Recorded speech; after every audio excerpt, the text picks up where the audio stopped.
বিরোধী দলনেতা শুভেন্দু অধিকারীর বিধানসভা কেন্দ্র নন্দীগ্রাম। চূড়ান্ত তালিকায় নন্দীগ্রাম কেন্দ্রে বাদ পড়েছে ৩৯৭ জনের নাম। খসড়া তালিকায় নন্দীগ্রাম কেন্দ্রে বাদ পড়েছিল ১০,৫৯৯ জনের নাম।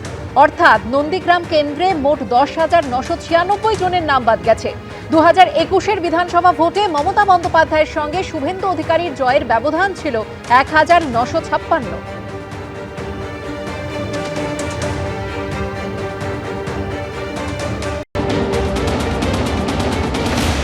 নির্বাচন কমিশনের ইচ্ছায় হচ্ছে, ফলে নির্বাচন কমিশন গোটাটা বিজেপির ইচ্ছায়, তারা কর্তার ইচ্ছায় কর্ম।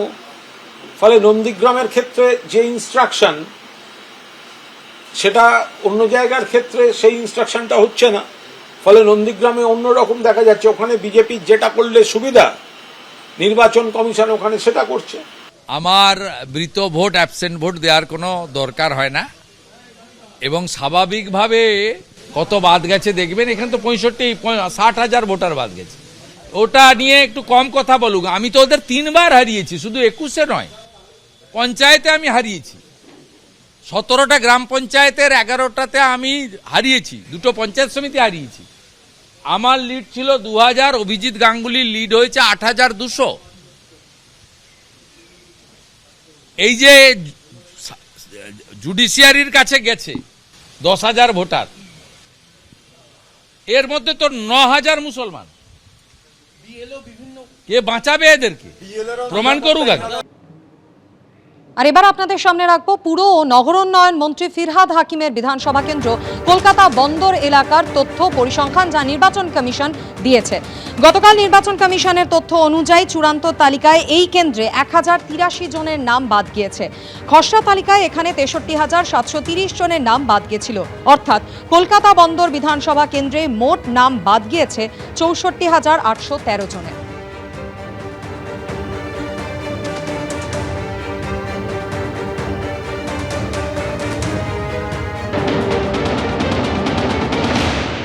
ওরা যতই ফন্দি করুক, অমিত শাহ যতই মুর্শিদাবাদের মানুষকে ভয় পাক, যতই ওরা আমাদের বাঙালির ভোটার কাটুক, বাংলাকে কাটতে পারবে না। অ্যাডজুডিকেশনের মধ্যে দিয়েই আমরা ভারতীয়, আমরা প্রমাণ করব, এবং আমি আদালতকে বিশ্বাস করি।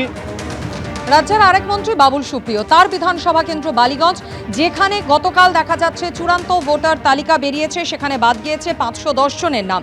খসড়া তালিকায় এই কেন্দ্রে 65,170 জনের নাম বাদ গিয়েছিল। অর্থাৎ চূড়ান্ত এবং খসড়া তালিকা মিলিয়ে মোট বাদ যাওয়া ভোটারের সংখ্যা 65,680।